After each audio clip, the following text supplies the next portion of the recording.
Bonjour et bienvenue sur ANews Mobility, le média en ligne 100% dédié aux mobilités. Nous sommes aujourd'hui chez VDCOM, l'Institut des Nouvelles Énergies et des Mobilités. Nous allons y rencontrer Éric Lebeau qui va nous présenter son institut et puis Elsa Yousfi qui elle est chercheuse en psychologie, surtout le comportement humain dans les cadres de véhicules autonomes.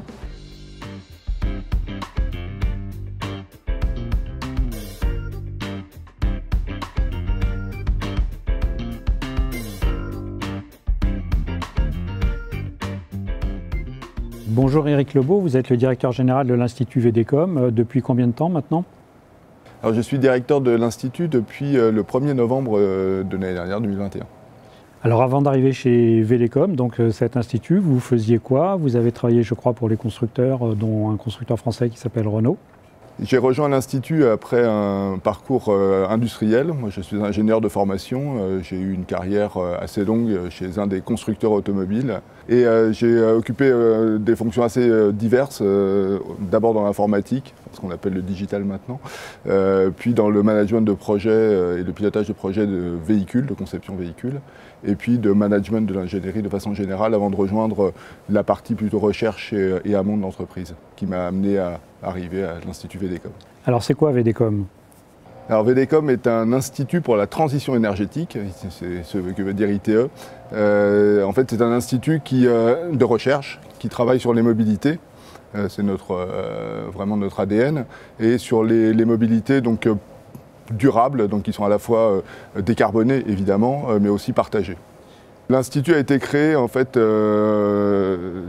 2014 et il a été créé plutôt autour d'une problématique de véhicules individuels. C'était les constructeurs automobiles qui à l'époque, avec quelques équipementiers, ont constitué le noyau dur de l'Institut pour faire des projets de recherche sur l'automobile, d'où l'acronyme VDCOM qui à l'origine voulait dire véhicules décarbonés et communicants. Bon, depuis, on a introduit la notion et on a élargi à la notion de mobilité puisqu'on voit que le monde des mobilités est en pleine évolution et nous avons étendu au sein de l'Institut l'activité aussi aux nouvelles mobilités, aux navettes autonomes par exemple, voire même l'impact des mobilités douces avec toutes les questions autour du report multimodal par exemple. Alors quelle est la position de VDCOM vis-à-vis des énergies? Vous avez parlé d'énergie au pluriel, donc est-ce que vous travaillez sur tous les types d'énergie ou est-ce que vous êtes centré plutôt sur l'électricité et l'électromobilité? L'Institut travaille sur la décarbonation des mobilités. On ne travaille pas sur tous les sujets parce que c'est évidemment extrêmement vaste. On est focalisé plutôt sur l'électrification donc des véhicules. Avec des activités autour des différentes briques technologiques qui la composent, notamment le moteur électrique, la partie électronique de puissance qui est un composant méconnu mais qui finalement est un peu au cœur du réacteur de toute l'électrification. L'électronique de puissance qui est plutôt le composant qui fait l'interface entre le réseau EDF par exemple et puis le véhicule, que ce soit dans le véhicule ou à l'extérieur dans les bornes de recharge par exemple. Et puis on travaille beaucoup sur les technologies de recharge du véhicule, puisque qu'elles soient des recharges traditionnelles par fil sur lesquelles il y a beaucoup de développement en ce moment, ou que ce soit des technologies plus en rupture comme la recharge du véhicule par induction, c'est-à-dire sans contact. L'Institut a été assez précurseur dans le domaine. On a travaillé beaucoup sur le concept de recharge en roulant, puisque en fait on a deux types d'applications, la recharge en roulant et la recharge statique, c'est un véhicule garé.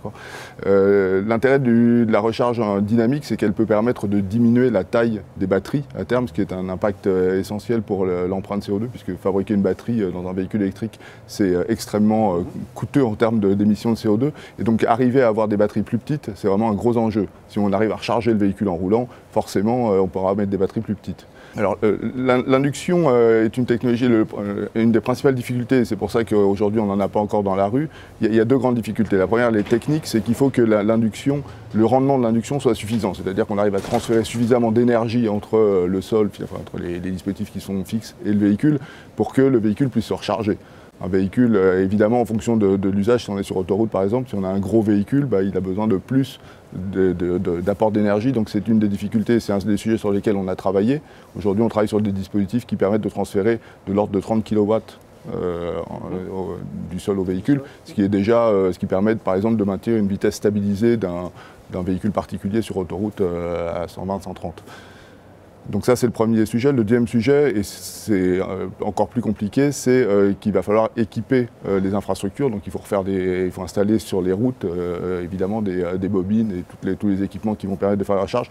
Et ça ne pourra exister que quand la technologie sera suffisamment mature pour qu'on ait un déploiement un peu généralisé avec un standard, entre guillemets, de technologie interopérable. Quels sont les besoins moyens et financiers de cet institut VDCOM ? Alors, l'Institut VDCOM est un peu particulier puisque c'est un institut qui est public-privé. Donc en fait, on travaille sur des projets industriels financés par des industriels avec un apport et un complément de fonds publics qui sont aujourd'hui opérés par l'Agence nationale pour la recherche. Donc ce sont des projets de recherche. On a en propre une centaine de personnes dans l'Institut. Donc des chercheurs, des doctorants, des ingénieurs, des techniciens qui contribuent à ces projets de recherche. Et on a actuellement un budget de l'ordre de 17 millions d'euros par an pour donner un ordre de grandeur de l'activité qu'on réalise. Donc vous travaillez sur 2 projets, notamment le projet 5G Mobix et puis surtout le projet SAM. Alors l'Institut travaille sur, j'ai parlé tout à l'heure de l'aspect décarbonation et technologie électrique. L'Institut travaille aussi sur les mobilités partagées et donc dans ce domaine-là, on travaille aussi sur un certain nombre de briques technologiques qui vont permettre l'émergence de ce véhicule. Parmi les briques technologiques qui sont travaillées, il y a la communication entre le véhicule et l'infrastructure, qui est un des éléments qui peut permettre évidemment de faire des recherches Google quand on est dans son véhicule. Ça, c'est une des applications. On ne travaille pas tellement là-dessus, on travaille plutôt sur des usages qui vont permettre de favoriser l'automatisation des véhicules en apportant des informations complémentaires aux véhicules par l'infrastructure. Donc par exemple en mettant des caméras qui vont pouvoir envoyer des informations aux véhicules. Donc alors, 5G Mobix s'inscrit dans cette recherche, donc c'est un projet européen. L'Institut VDCOM est impliqué dans plusieurs projets européens sur le sujet de la 5G, qui est la technologie émergente. Et donc là, l'objectif de ce projet, c'est vraiment de voir en quoi ces nouvelles technologies de communication, donc la 5G qui a différentes variantes techniques, vont permettre effectivement d'avoir des cas d'usage où le véhicule va récupérer de l'information de capteurs débarqués pour améliorer sa fiabilité et sa sûreté. On a fait un cas de test, par exemple, qui a été démontré lors d'une expérimentation la semaine dernière, là où on avait invité c'était un grand événement du projet pour montrer un peu l'ensemble des expérimentations qui ont été faites sur le sol français, et où on a pu voir finalement l'apport d'une caméra débarquée qui informe un véhicule autonome de l'arrivée sur une branche d'accès d'autoroute d'un autre véhicule, qui n'était pas visible par les capteurs embarqués sur le véhicule lui-même. Tout ça communiqué en 5G. Le projet SAM, qui veut dire acceptabilité des mobilités, en fait c'est vraiment un projet national qui vise à fédérer de nombreuses expériences, il y en a 15 sur le territoire français, qui portent sur différents aspects de l'automatisation de la mobilité. Donc on a des expérimentations qui sont sur du véhicule autonome type navette, comme on en voit assez classiquement. Il y a aussi des expérimentations qui portent sur, par exemple, les outils logistiques, les robots logistiques de transport autonome. Donc il y a vraiment beaucoup de choses assez différentes. L'Institut VDCOM travaille sur la partie acceptabilité, donc on est vraiment sur la notion de facteur humain et arriver à apporter une transversalité dans l'évaluation des différents dispositifs en ce qui concerne l'acceptation par le public. Est-ce que le public finalement se sent en sécurité avec les dispositifs, les comprend, est-ce que ça fait envie, est-ce qu'ils ont envie d'y aller? Donc on travaille beaucoup sur toutes ces questions-là. Et l'autonomie des véhicules pour les véhicules personnels, vous y croyez? Vous pensez que ça a un réel avenir? L'approche sur le véhicule autonome en fait, a évolué dans les dernières années. Il y a eu un grand moment de la création de l'Institut en 2014. On était plutôt dans la phase où on espérait tous avoir un véhicule autonome au début des années 2020, là, dans lequel on pourrait lire le journal en se rendant à son travail, par exemple. Donc il y a eu beaucoup d'investissements et d'investigations qui ont été lancés partout dans le monde, et notamment en France. Depuis, les travaux ont montré qu'on arrive à faire un certain nombre de choses, mais qu'il y a quand même des limitations et que le chemin est encore assez long avant d'arriver à avoir des systèmes suffisamment sûrs pour pouvoir rouler en route ouverte et à faire face à toutes les situations auxquelles on peut avoir affaire dans la vraie vie. Et donc la situation a un peu évolué. En France, il y a une stratégie nationale du véhicule autonome qui a été redéfinie assez récemment et qui en fait différencie deux branches. Une branche qui est plutôt la partie véhicule particulier, et là on travaille plutôt sur une amélioration des aides à la conduite, pour rendre plus sûr le véhicule, aider le conducteur à faire du freinage d'urgence, avoir un certain nombre d'automatisation sur l'autoroute dans des cas où c'est assez simple, enfin, c'est moins risqué de le faire et où il n'y a pas de problème de sécurité.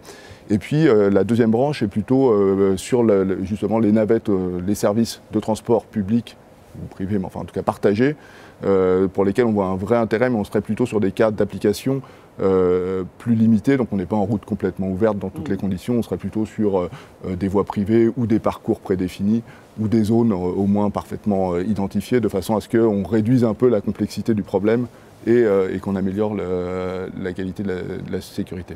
Alors aux États-Unis, il y a des États où les véhicules autonomes peuvent circuler en totale liberté du moment que le véhicule est assuré, qu'il y a un assureur derrière. En Europe, on est toujours bloqué par la Convention de Vienne ou pas sur le sujet? Alors, l'Europe avance sur ces sujets-là. On est plutôt sur des approches nationales, pour être honnête.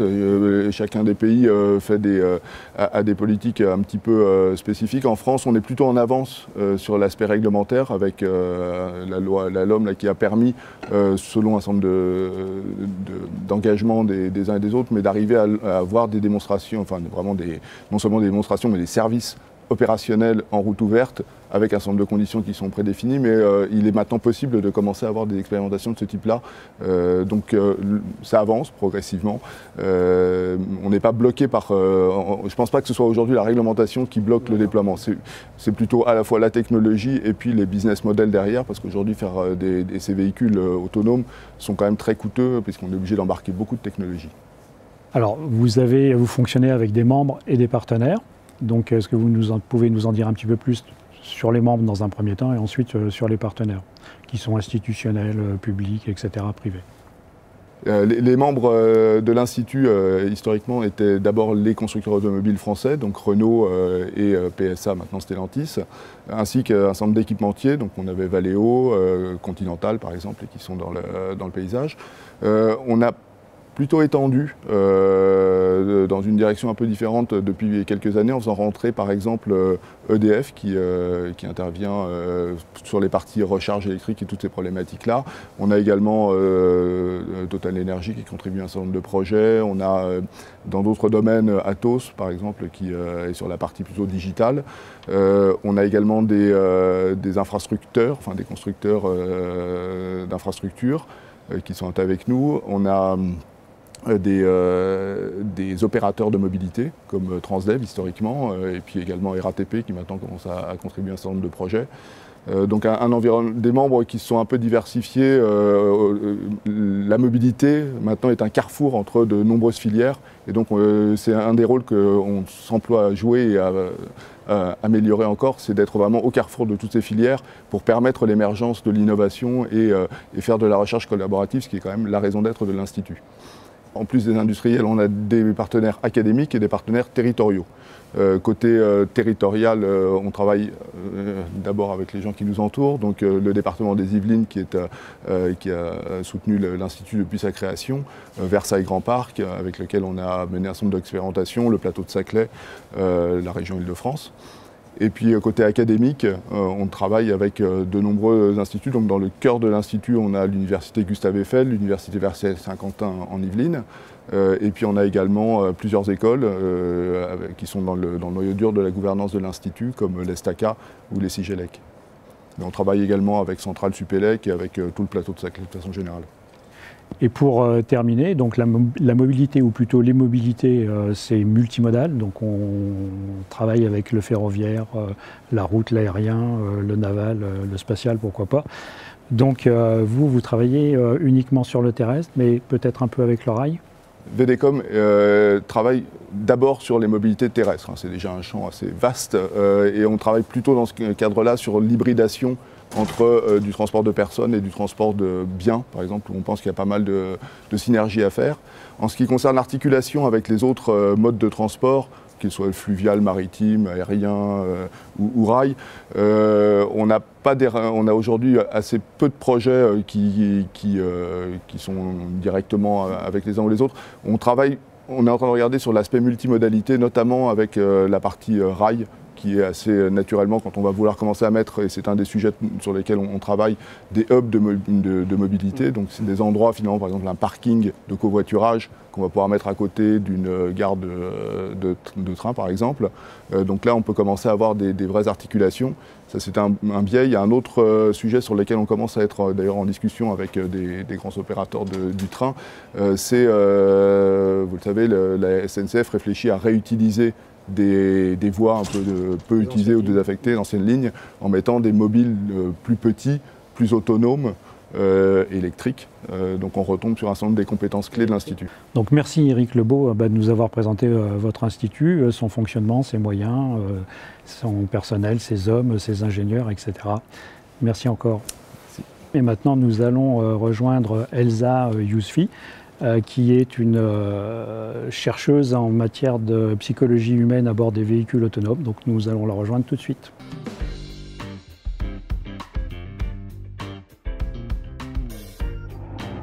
Juliette, donc tu te trouves dans le simulateur de conduite autonome et donc tu viens de mettre en marche le mode autonome. Donc tu as délégué la conduite et tu peux détourner ton attention de la route.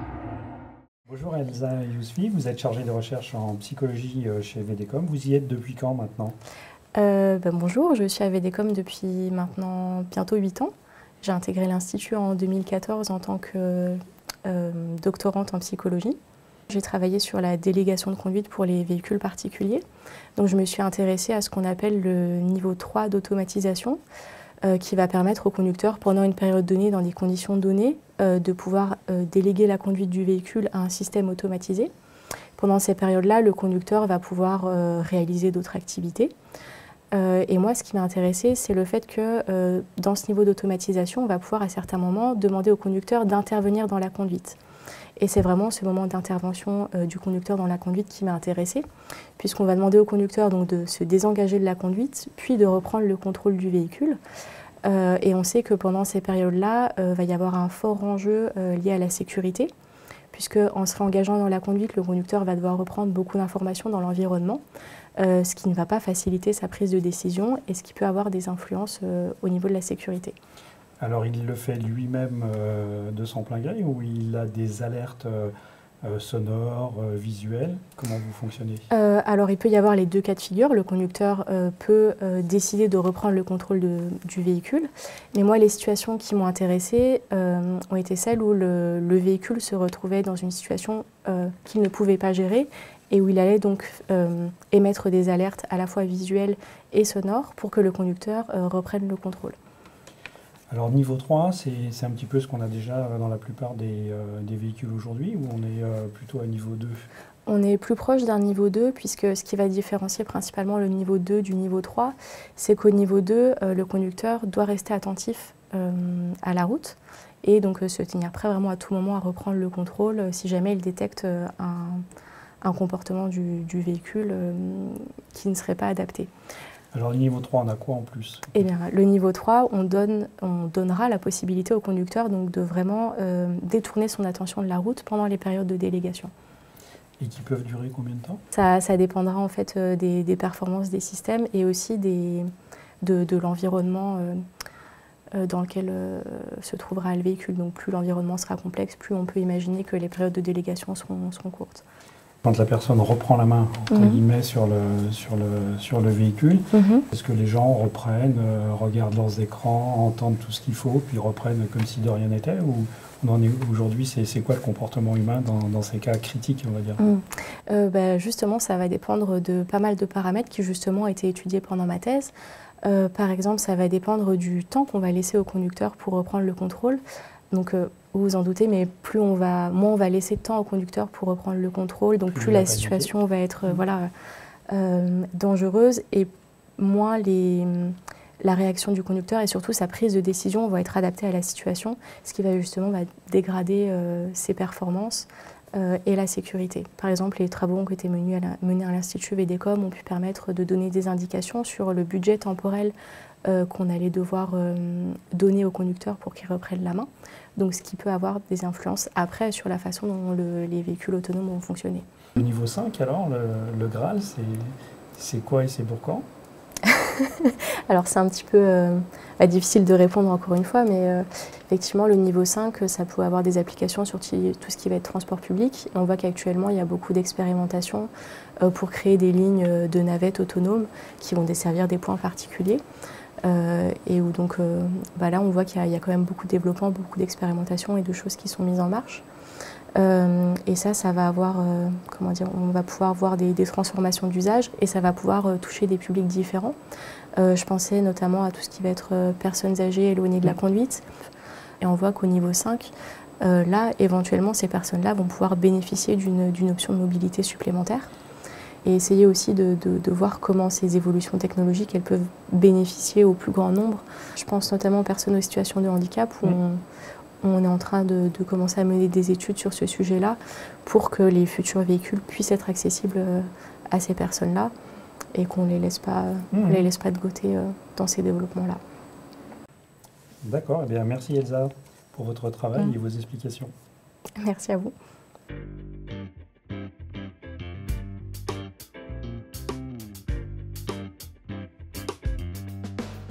Bonjour Natacha Métayer, vous travaillez sur l'interaction entre les véhicules et les personnes vulnérables.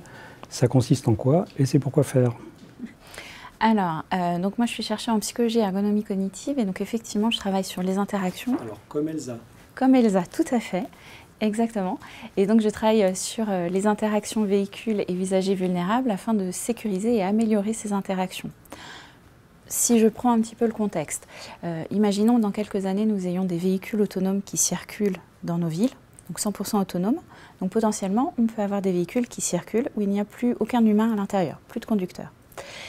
Actuellement, ce qu'on observe dans les interactions entre les conducteurs et les autres usagers, donc ceux qui vont graviter autour du véhicule, eh bien, lorsqu'on est face à des situations ambiguës, les piétons, par exemple, vont rechercher de l'information dans ce qu'on appelle de la communication non verbale. On va chercher, par exemple, le regard du conducteur, et à partir de là, par exemple, lorsqu'il nous a vus, on va pouvoir, du côté piéton, se dire qu'on va pouvoir traverser. Dans le cas où on n'a plus le conducteur à l'intérieur du véhicule, potentiellement on perd cette communication non verbale. Et donc potentiellement on est amené à avoir des interactions un petit peu moins sécurisées. Donc la question qu'il se pose actuellement dans le monde de la recherche est de savoir s'il faut remplacer cette communication non verbale en rajoutant par exemple de la communication externe sur le véhicule autonome. Alors de la communication artificielle, du son, du visuel, de la lumière. Tout à fait, ça peut être du son, ça peut être de la communication via des smartphones, il y a cette possibilité-là, ça peut être une voix, ça peut être de la communication avec du visuel. Et donc toute la question se pose, c'est si on met de la communication, quelle forme, quel contenu? On a beaucoup parlé de piétons comme personnes vulnérables, mais je suppose qu'il y a tout l'environnement qui est autour de la voiture. Donc ça peut être des deux roues, des scooters, des motos, etc. C'est tout l'enjeu justement des recherches actuellement. Pour l'instant, on s'est beaucoup concentré au niveau de la recherche scientifique et également dans nos travaux autour du piéton, puisque ce sont ceux qu'on appelle vraiment les plus vulnérables. Mais l'objectif, c'est de proposer une communication qui soit universelle pour l'ensemble des personnes qui vont graviter autour de véhicules, qu'on soit piéton, motard ou même autres conducteurs. Alors je suppose que tout ça ne peut évoluer qu'à travers des normes, système ISO, etc. Où est-ce qu'on en est? Est-ce qu'on balbutie ou est-ce qu'on est déjà bien avancé sur le sujet? Alors, on en est encore, on va dire, au début, donc pas forcément nous, mais la recherche en général sur ces thématiques, puisqu'on se rend compte qu'il y a énormément de variables à tester, que ce soit au niveau de la forme et du contenu, et qu'il y a de très gros enjeux. Donc là, actuellement, dans les groupes de normalisation qui réfléchissent à ces concepts-là, on en est encore arrivé à la conclusion qu'il faut plus de recherche pour pouvoir alimenter ces réflexions. Donc on est toujours en train d'essayer de trouver la bonne communication, si communication il doit y avoir. Donc actuellement, on a eu La recherche a fait beaucoup d'études sur, par exemple, des questionnaires, des vidéos, ce genre de choses. Là, on commence à arriver un petit peu plus loin puisqu'on en est dans les phases où on fait des tests en réalité virtuelle. Typiquement, nous avons un simulateur de réalité virtuelle pour les piétons dans lesquels on positionne nos participants dans ce simulateur et on les confronte au véhicule et on regarde leur comportement et comment ils ont compris l'interaction. Et on en est même à la phase où on commence à prototyper des éléments qu'on met sur les véhicules et on va les tester sur les pistes ou sur route pour voir quels sont les comportements qui sont mis naturellement en place par les autres usagers. Alors tout ça va se faire à travers des normes. Au niveau de la normalisation, on en est où? On balbutie ou il y a des choses en place déjà? On balbutie sur ces questions-là. Les derniers groupes de réflexion étaient plus sur une sorte de grosse taxonomie du monde de la recherche, tout ce qui a été fait.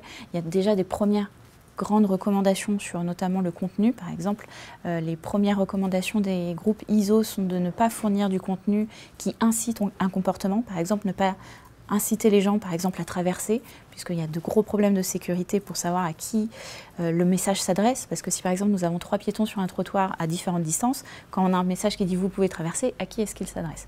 Donc pour l'instant, les groupes de recommandations sont plus sur de la recommandation de ce style, ne pas mettre du contenu incitatif, mais on n'en est pas encore sur du réglementaire. Donc on a évoqué beaucoup le cas de la France et donc de VDCOM, mais est-ce que vous travaillez, je suppose, avec les autres chercheurs, notamment en Europe? Est-ce qu'on est plus en avance ou moins en avance en Europe, en Asie, les États-Unis? On en est tous à peu près au même stade, en tout cas de ce que je connais. On avance tous à peu près à la même vitesse et on s'alimente tous. On est notamment impliqué donc, dans les groupes de réflexion et aussi au niveau européen. Là, on est impliqué dans un gros projet qui s'appelle iDrive et dans lequel iDrive et qui justement se pose ces questions-là. Et donc, il y a de nombreux laboratoires européens qui travaillent sur cette question-là. Eh bien, merci Natacha pour toutes ces informations. Merci à vous.